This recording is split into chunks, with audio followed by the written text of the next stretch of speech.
Live every day as if it were the last, because before you know it, time goes past and life's just not that long. Tell all you love that you love them so, because even if you do, they might not know, and one day we'll all be gone. Taste the wind, don't let it blow on by. Sing songs of I treasure friends. I treasure lovers. I aim to be the kind of person I want the other person to be to me. Being the right person is even more important than finding the right persons. I aim to be honest, humble, dependable, affectionate.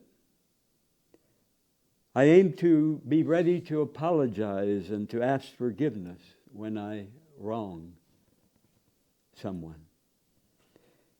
I aim to be willing to forgive when someone wrongs me and sincerely apologizes.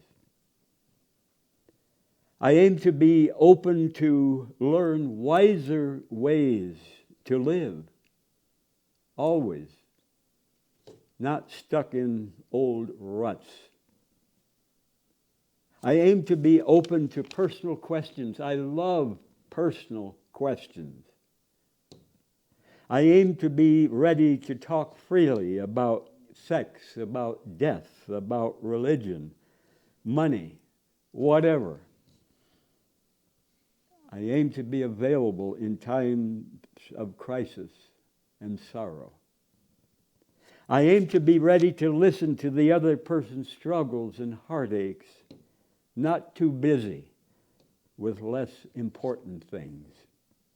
I aim not to expect the other person to be more open about their lives than I am about my life with them. I aim never to expect from any friend what they cannot or will not give. And also in male lovers, I aim to be the kind of lover and man that I'm strongly attracted to as much as possible. No, at 77, I can never and will never again be 25 years old. No. But I aim to live healthy and lean, I hope, till the day I die. I eat only healthy plant foods plus bee pollen and some raw honey. I love to live simply in one room. I have no shame, no guilt, not one bitsy bit of guilt about being in love and making love with certain men. I drink no booze, I smoke no cigarettes, I take no street drugs, no prescription drugs. I cage no man romantically, and I refuse to let any man cage me. I can be openly and honestly, deeply in love with more than one man at the same time. I do lots of walking and exercise. I enjoy living simply on much less than the U.S. poverty level for me as a single person. I have no right to much more than I need, while hundreds of millions of people in the world suffer hunger, cold, with no home, suffer on far less than they need. I do not ride in cars. I've ridden in no car for 22 years. I haven't owned a car for 50 just a minute. I'm getting mixed up here. I've owned no car for 43 years, and I do ride the city buses, but I mostly walk. It's healthier for my body and for our very sick Mama Earth. I do not eat in restaurants. I enjoy being naked at home, mostly naked in public when I'm warm enough. I do not want to be cold. And especially in hot weather, in the evening hours before going to bed, I recommend pissing in a clear glass jar or cup. If the piss is darker than light yellow, in other words, on a hot summer night, you may be dehydrated, drink more water until piss is light yellow before going to bed.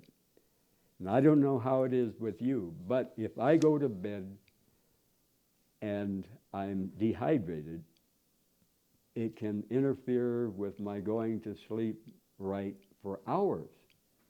So a good test, if you're like me in that, is to piss in a clear glass jar a few hours before you go to bed and see if you are dehydrated or not.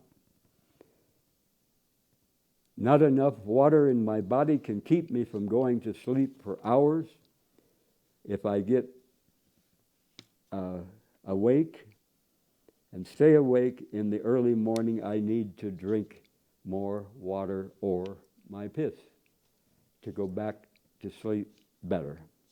My body is crying out for water. Believers say God won't give a believer more than she can handle. Tell that to a Christian woman in Iraq who sees her whole family murdered by a U.S. soldier in a helicopter in the U.S. war against Iraq. Severely depressed, she kills herself. In December 2000, a horrible accident. A woman 8 months pregnant was thrown through the windshield, of a truck to the pavement.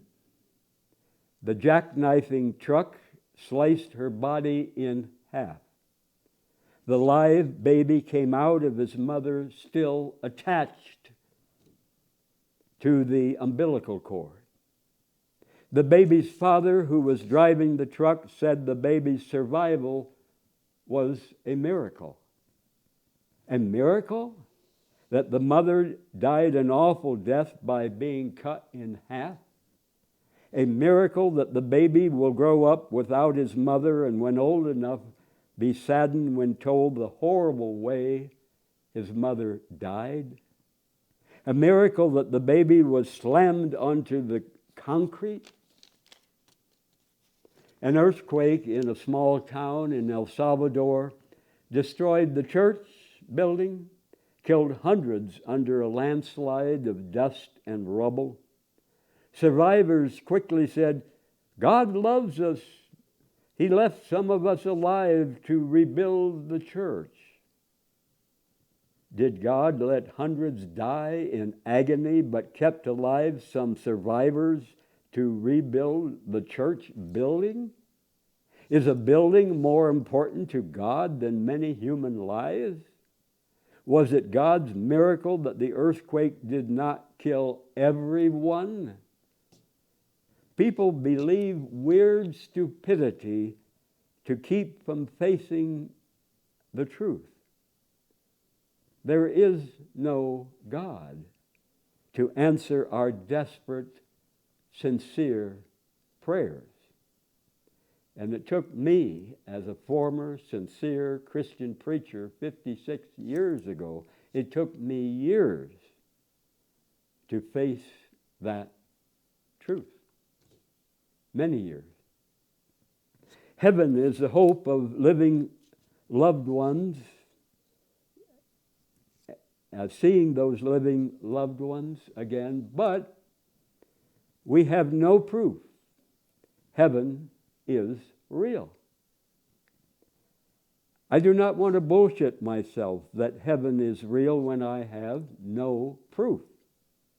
No matter how much I want to be with all my many loved ones in a better world beyond death, I strongly doubt that happens. Our wanting something deeply does not make it so. For any of you who knew me many years ago, when I sincerely believed in God and in heaven, I now apologize to you for spreading false advertising for God.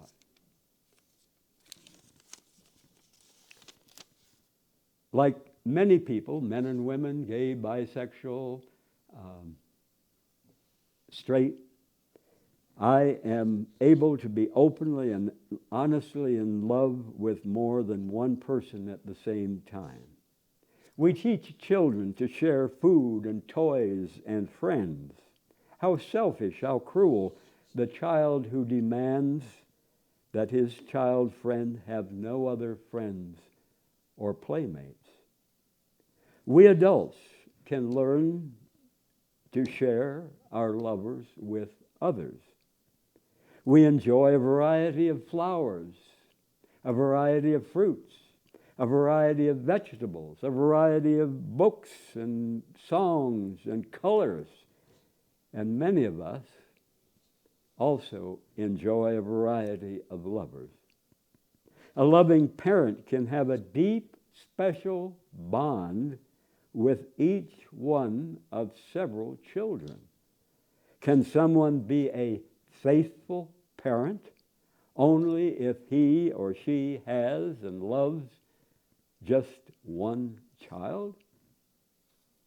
I refuse to let any man cage me or fence me in romantically, so I have no right to cage or fence him in. Every man I've been in love with has taught me, helping me become a better, a wiser friend and lover. All romantic relationships in this world face hurdles, bumps, conflicts. Why put all our eggs into one basket? Invest our hearts in more than one lover and do it honestly. None of this cheating and lying, and that is awful. But do it honestly with all involved. So if one lover backs out, dies, moves away, we may feel less desperate, less abandoned, less devastated, and more able to cope in our sad loss. I do not own any man on earth, no matter how deeply I love him, no matter how deeply I'm in love with him. Good romance is not slavery. I cannot make any man fall in love with me. I cannot make any man stay in love with me. And I'm a fool. I'm a fool if I try to force him. Hell no to cover-ups. Hell no to lies and so-called cheating. Hell no to double standards and insane jealousy. Yes to deep intimacy, sexual pleasure shared generously with more than one person. Why do many men hate and fear homosexuality? Hatred for sex and romance between males is drilled into many boys from early childhood. Many 10 or 12 or 14-year-old boys would rather be called liar or fool or thief or stupid or lazy or son of a bitch than be called fag or hoto. And sadly, many men are afraid to admit their attraction to men, especially if they also are strongly in love with their wives or their girlfriends. They fear losing sex and romance with the women they genuinely love if those women find out their attraction also for men. Why do many men hate and fear homosexuality? Some men sadly suffered abuse as kids from men who forced sex upon them when they did not want it. Some men as adults suffered pestering and pressure for sex from men who refused to take no for an answer. Why do many men hate and fear homosexuality? Some straight men are jealous of gays and bisexuals' easier access to sex partners because many men were taught you're more of a man if you're a stud. But sadly, many women were taught they're sluts or they're less of a woman if they have sex with many men. The number one cause of death in New Mexico for young people is guns. Most deaths by guns in the United States are suicides. I hate guns. I've never owned a gun, and I never plan to.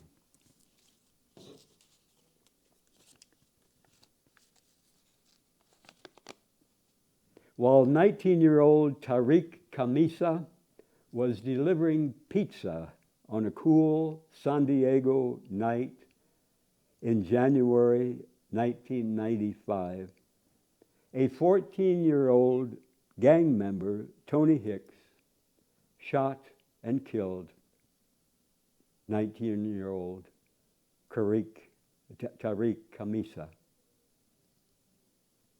After much deep thought, Tariq's father, Azim, reached out to the shooter's family. Azim embraced the boy's grandfather, plus Felix, and asked him to join forces against youth violence. And so these two men became as close as brothers. And out of that remarkable friendship was born the Tariq Camisa Foundation, whose mission is to stop children from killing children, to break the escalating cycle of youth violence, and to plant seeds of hope for the future of children. The award-winning programs in San Diego's schools use the power of forgiveness, love, and peace to empower kids and to teach them that they have the ability and the responsibility to choose non-violent solutions to problems. The father of 19-year-old Tariq said, "From the onset, I saw victims on both ends of the gun.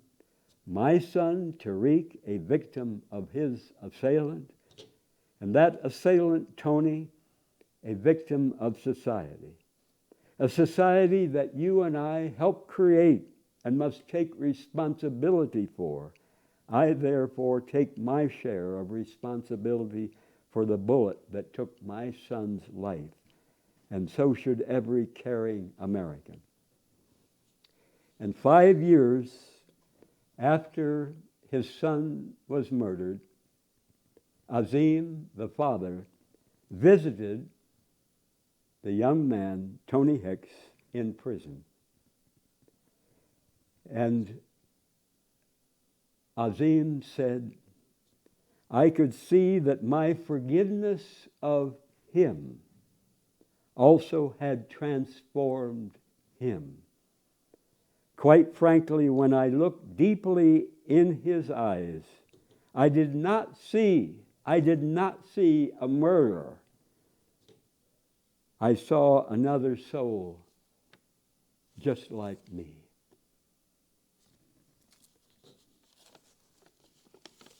Our very close relatives, the bonobo apes, share over 98% of the genes we human beings have. Over 98%. And the bonobo apes make love, not war. They settle conflicts with lots of sex, giving each other pleasure. No bonobo has ever been seen killing another bonobo in the wild or in a zoo. Sadly, many humans are addicted to guns, bombs, war. Among the bonobos, often the older female bonobos are in charge of their communities. Rape and sexual harassment are rare. Males and females are bisexual. Lots of sex between males and females, females and females, males and males, old and young. Bonobos are the apes that touch each other the most. When we humans don't get touched in hugs or in affectionate sex, we suffer, and we often make other people suffer. Bonobos cooperate and share with each other. The bonobos teach us that passion and compassion are the wise way to live. Not grabbing more than we need, not grabbing and hogging more than our fair share in the world family. Instead, making love, not war, not greed. Fresh, raw greens build strong muscles, strong bodies. Gorillas, rhinoceroses, hippopotamuses, elephants, these very strong animals eat mostly greens. Think about that. If you want to kick addictions to cigarettes or coffee or cocaine, eat lots of fresh, raw greens every day. Alfalfa, I grow a lot of that in my garden, and because I no longer have teeth, I put it in my smoothies. Collards, cabbage, parsley, especially parsley if you have any problem making kidney stones, which can be terrible to suffer. Eat lots of parsley and carrots. Wild spinach, in Spanish that's colitas, very nutritious. Dandelions, celery. Lots of greens plus extra hot red chili pepper give a healthy, natural high.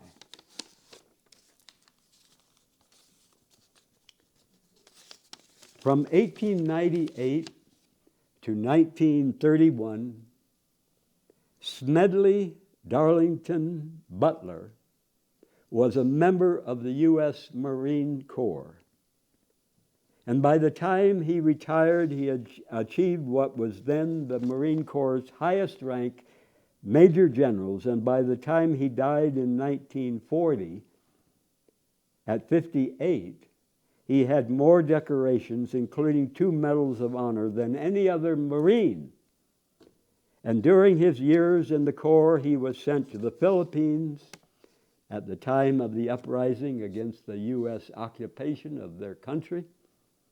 He was sent to China, to France during World War I, to Mexico, to Central America, and to Haiti. And Butler shocked a good many people when in 1935, 4 years after he was out of the Marines, he wrote this and listen to his powerful testimony. In the Marines for 33 years and rose to the highest rank. And this is what he said. I spent 33 years and 4 months in active military service, and during that period I spent most of my time as a high-class muscle man for big business, for Wall Street and the bankers. In short, I was a racketeer, a gangster for capitalism, corporatism. I helped make Mexico, and especially Tampico, safe for American oil interests in 1914. I helped make Haiti and Cuba a decent place for the National City bank boys to collect revenue in. I helped in the raping of half a dozen Central American republics for the benefit of Wall Street. I helped purify Nicaragua for the International Banking House of Brown Brothers in 1902 to 1912. I brought light to the Dominican Republic for the American sugar interests in 1916. I helped make Honduras right for the American fruit companies in 1903. In China in 1927, I helped see to it that Standard Oil went on its way unmolested. And here this high-ranking Marine said, looking back on it, I might have given Al Capone a few hints. The best he could do was to operate his racket in 3 districts. I operated on 3 continents. That same year, 1935, Butler published a short book entitled War is a Racket. War is a Racket, for which he is best known today. He opened the book with these words, war is a racket. It always has been. He said, it's possibly the oldest, easily the most profitable, surely the most vicious. It's the only one international in scope. It's the only one in which the profits are reckoned in dollars and the losses in lives. He said, for a great many years as a soldier, I had a suspicion that war was a racket. But not until I retired to civil life did I fully realize it. He closed his book with, to hell with war. I urge every young man and woman considering joining the U.S. military, or any military on earth, to listen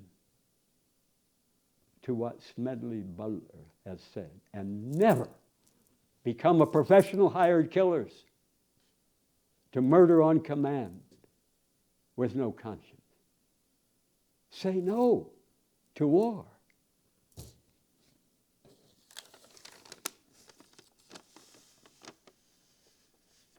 Our bodies have about 60,000 miles of blood vessels. Think of it, 60,000 miles of blood vessels. And most of our blood vessels are thinner than a human hair. And the further from our heart, the smaller our arteries and veins become, smallest in our legs and feet. No wonder that too much sitting on our asses with our legs hanging down is as deadly as smoking cigarettes. We need to walk, we need to exercise every day if we are able. No lowrider car, no computer, no video games are as wonderful as a healthy, lean body. The United States has 574 Native American tribes officially recognized by the U.S. government. 574 Native American tribes officially recognized by the U.S. government. Gaining even 11 pounds of weight can cause our knees to go bad over a period of years, not instantly. Gaining even 11 pounds of weight can make surgeries to replace our knees much more likely. Osteoarthritis develops when the cartilage that acts as a cushion between bones in a joint breaks down, wears away, and then the bones in the joint rub together, causing pain. Listening to or singing songs can help people with dementia to feel better, to behave better. What kind of music does your loved one with dementia enjoy? Ask friends, ask family to suggest songs. Play music for that person that has no commercials. Turn off the TV, shut the door, no other noise when playing the favorite music of your loved one who has dementia. Not too loud, not too soft. I have no desire for most of the stuff sold in shopping malls. No desire whatsoever. I would be ashamed as hell to own and live in a large mansion. I live in one sunny room, 9.5 by 12 feet, 114 square feet, with 6 windows in the house of a friend. And this is my favorite place I've ever lived in my 77 years. I've lived here for over 13 years. I would not keep any car if you gave it to me free and if I were paid to drive it. I've ridden in no car for 22 years. I haven't owned a car for 43 years. I ride city buses, but I mostly walk.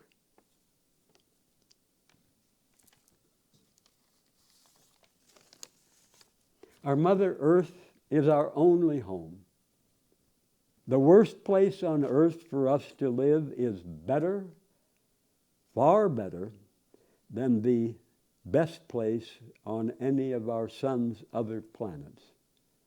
No animal, no plant for millions of years has sickened and poisoned our Mother Earth as we human beings have, especially so-called educated, civilized human beings the past several hundred years. Our poisons have made Mother Earth sick, drunk. Drunk people cannot walk steady, cannot walk straight. And our drunk Mother Earth sways and staggers from extreme to extreme, from more floods to more droughts, from severe heat waves to record cold.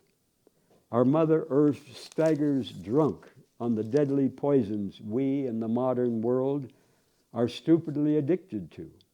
Will we wake up? Will we make huge changes now in how we live to keep our Mother Earth from getting much sicker? Or will our Mother Earth eventually shake us off? Will billions of us die as she stumbles drunk? Now, the Earth as a planet will survive. No question about that, in some condition. But how many of us human beings will survive? How many will suffer? Do we give a damn? We choose every day in the size of place that we live in, how we live, what we buy, how we travel, how much we travel, what we eat. Eating meat and dairy is a major cause of the climate crisis. We must not bullshit ourselves with space travel fantasies, living on other planets. That's insane. We must not bullshit ourselves with addiction to virtual make-believe crap on the internet. Many highly educated scientists swallow make-believe answers to the climate emergency and to the awful risk of nuclear war. They know, these scientists know many facts and figures about the climate crisis, but how many of them have actually made big changes in how they live because of what they know? Have we?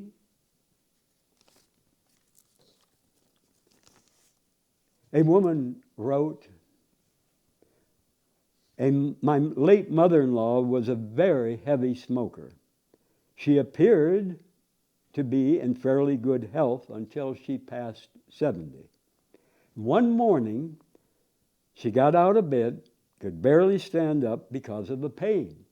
She said it was like walking on broken glass. A diagnosis by her doctor showed the arteries in both her legs were blocked.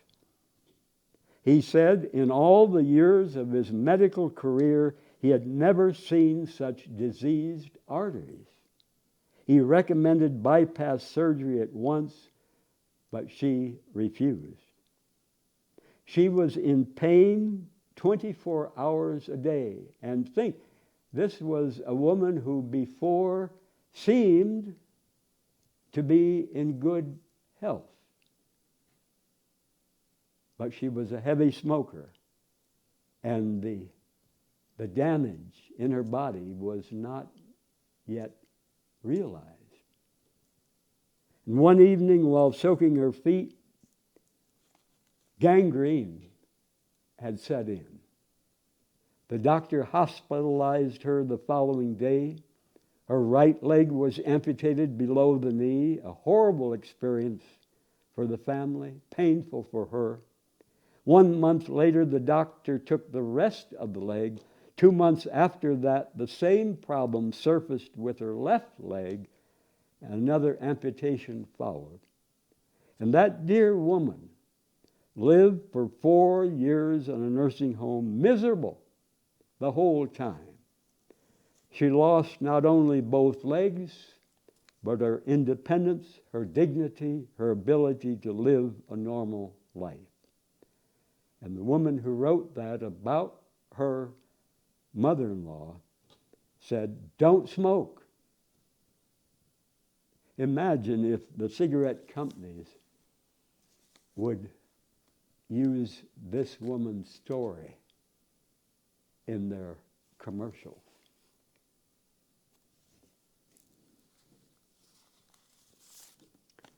A woman in California wrote, "My father worked 6 days a week. My mother was always cleaning, cooking, doing laundry. They both came from families with parents who never showed any affection, never told them that they were loved.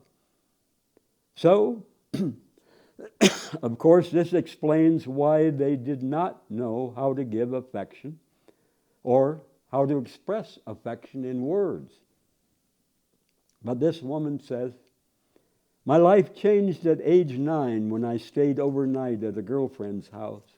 Her mother kissed us both goodnight, tucked us in, and that did it. I was so moved by that loving gesture, I could not sleep. I thought, this is the way it's supposed to be. And when I left, I was angry at my own parents for a while. But I could not hold it against Mom and Dad for the way they were. So this is what I did to reverse the process. I began kissing my mother so often that I got her to laugh about it. I married at 17, says this woman, and had 2 children before I was 20. I kissed them until their little cheeks were red. And when I talked to my mother on the telephone, I would say, 'I love you, Mom.' And after a while, she finally said, 'I love you too.'" I'd never heard her say that before. After a few weeks, when I'd go to see Mom, she would say, "Where's my kiss?" And when it was time for me to leave, she'd say, I love you. You know that, don't you? I'm so glad I was able to change things because my precious mother passed away not long ago. I cherish the many letters from her saying, I love you. We can change. We can wake up.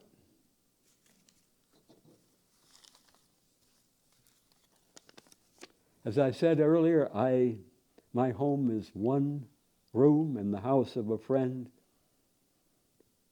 114 square feet, 6 windows.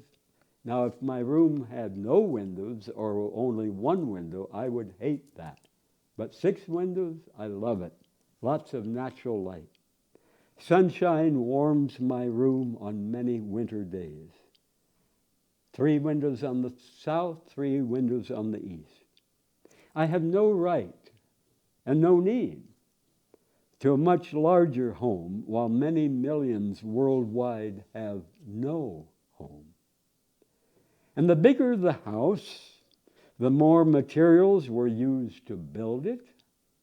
The bigger the house, the more stuff bought to fill it. The bigger the house, usually the more energy consumed to heat it or to cool it, causing more poisoned air, more global climate chaos. The bigger the house, the more repairs to do, the more time spent cleaning it. The bigger the house, the more destruction to our environment, the more unfair to our sisters and brothers who have no decent shelter. If I were given the most luxurious mansion in this city, I would not keep it. I would be ashamed as hell, to live in it. I would quickly sell it and use the money for much better things. I would be ashamed to live in a mansion when millions in this world, in India, China, Africa, and thousands right here in Albuquerque, have no home. Life is more interesting. Life has more important things to do than be a janitor for a big house I do not need, I do not want. I've lived in my room there for 13 years, as I said earlier. And instead of paying my friend who owns the house and who lives in most of the house rent, he has me mail money directly to the organization Right Sharing of World Resources, Right Sharing of World Resources, that gives many thousands of dollars as grants to women's cooperatives, agricultural cooperatives, sewing cooperatives in Guatemala, in Africa, and in India.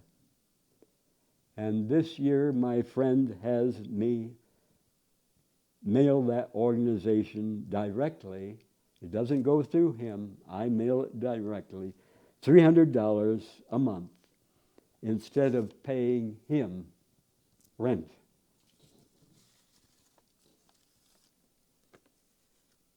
I was drunk on religion and the Bible for many years. I apologize for addicting people to religion. I was very sincere, but I was sincerely wrong. Deeply questioning whatever the religion, not just Christianity, but whatever the religion, from our childhood, can open the door in our mind to question many other things, to question our government's evil actions and wars now, to question brutal U.S. history toward black people and Native American people, toward Mexicanos. Deeply questioning whatever the religion from our childhood can open the door to question modern medicine, sexual taboos, white supremacy. Deeply questioning whatever the religion from our childhood can open the door to question racial injustices and why people want much more money, much more stuff than they need. Why? And how the American dream is a nightmare disaster for all human life, for all plant life, for all animal life on our only home, Mother Earth.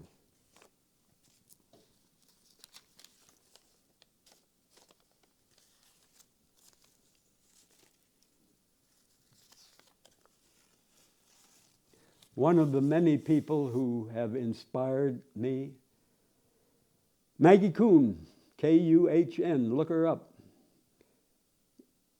She died many years ago, but she was the founder of the Gray Panthers, age and youth together in action. The Gray Panthers, Maggie Kuhn, Kuhn.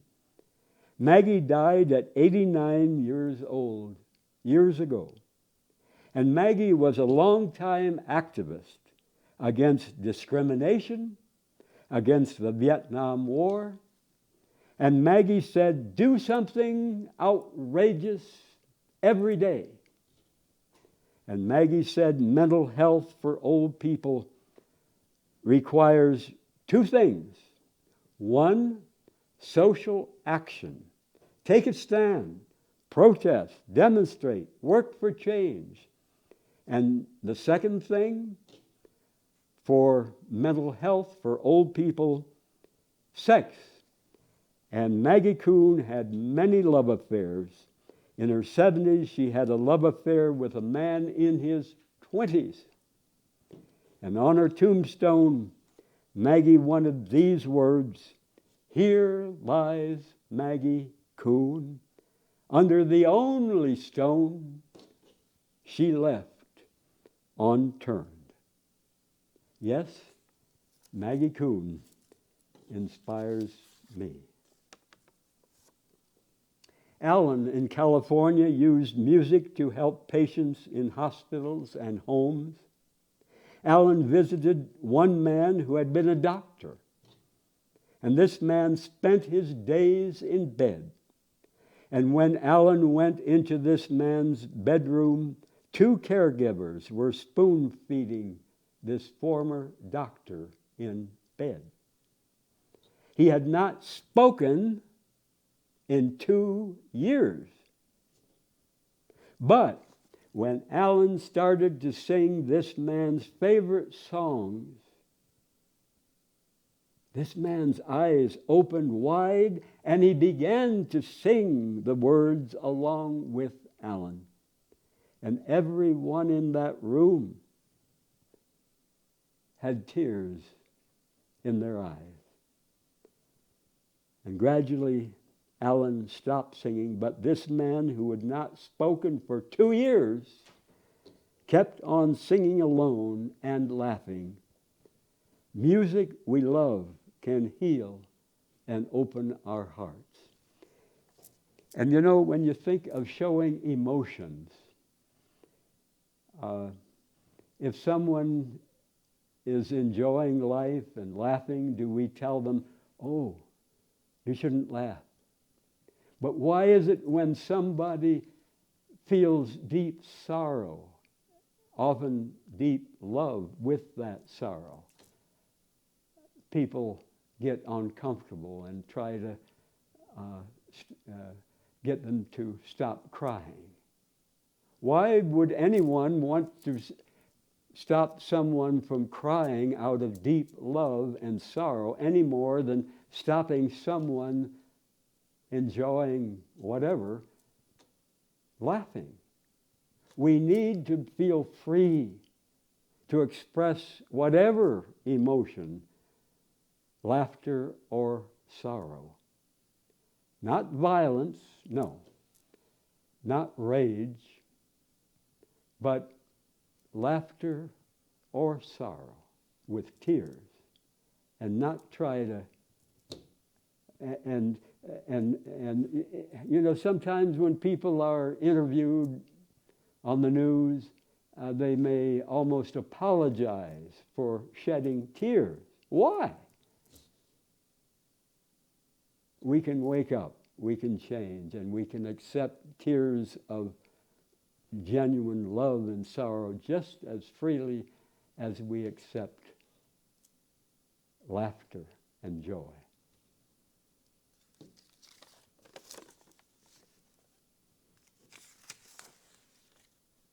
Treasure kids' questions.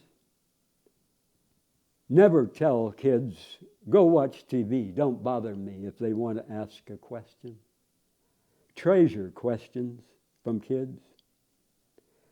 If you have a bad headache or are in a hurry to get a job done, tell the kid, thanks for asking me the question. I will remember it. I will answer your question later today or tomorrow, and then make sure you do that.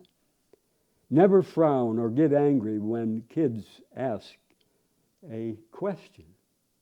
Do not tell your kids to never ask you that question that, like if it's a family secret or something that you feel is too painful.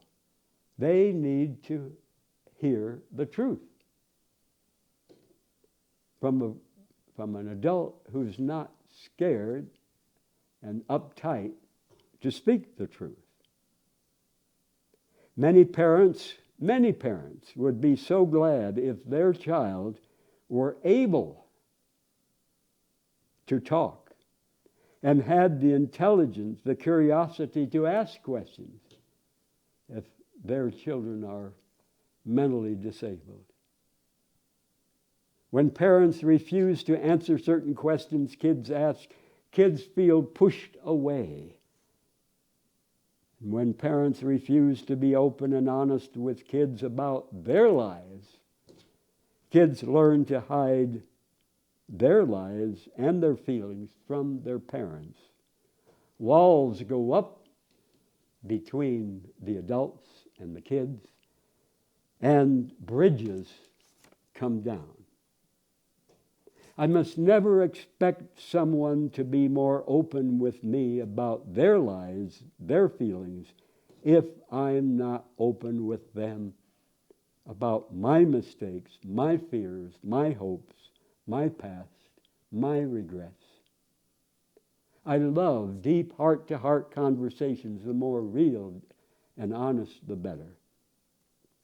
I want others to open their lives and feelings to me, so I open my life in conversations and to you who watch this program. My fears, my hopes, my regrets, my huge changes in what I believe, how I live now.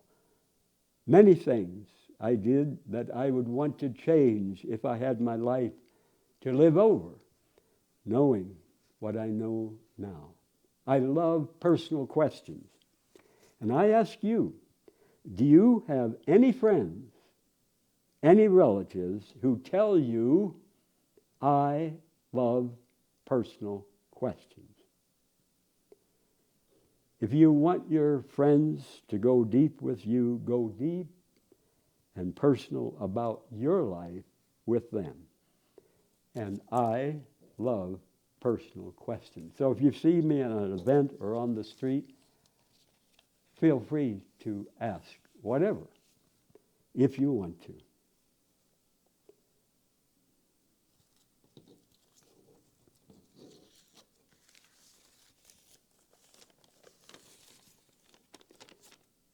The abuse at Native American boarding schools was horrific for many decades.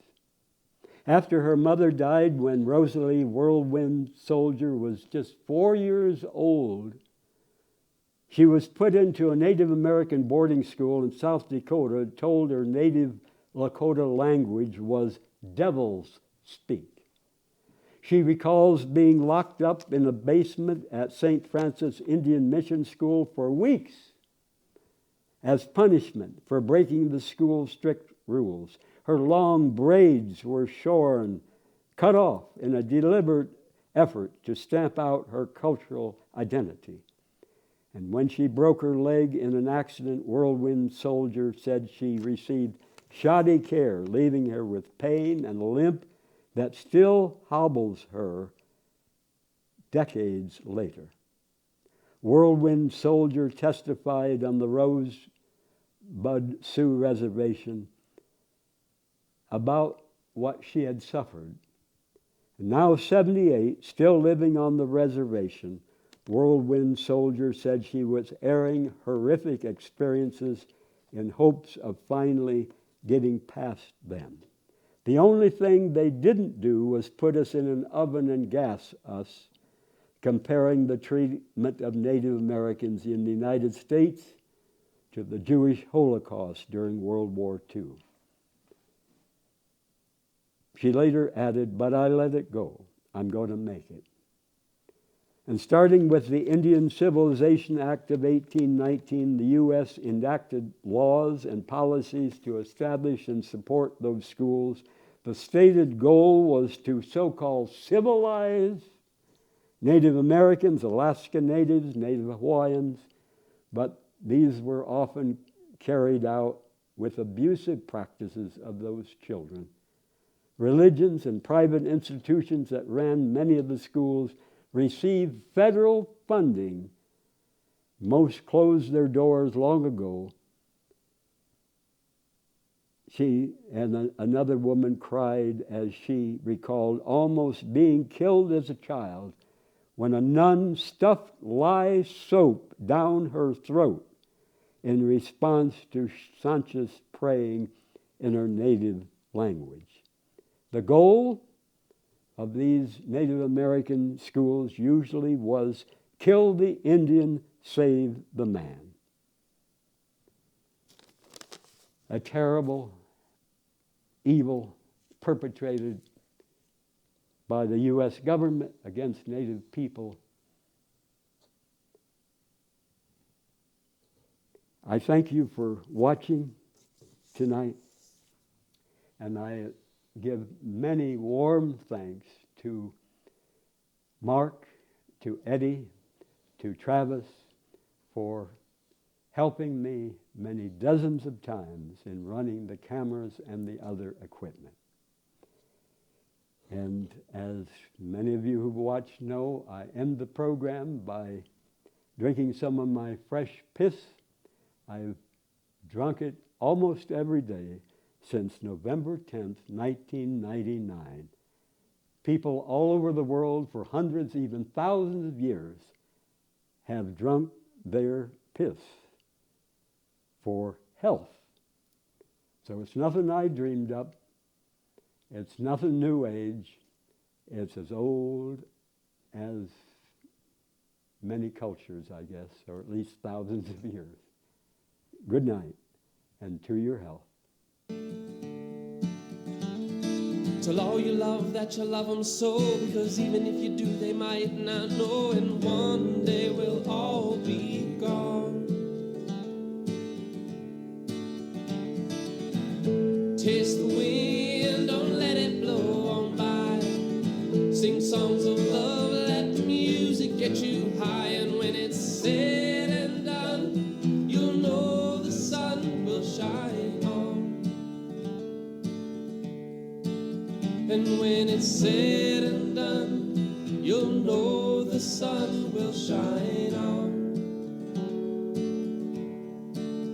And when it's said and done, you'll know the sun will shine.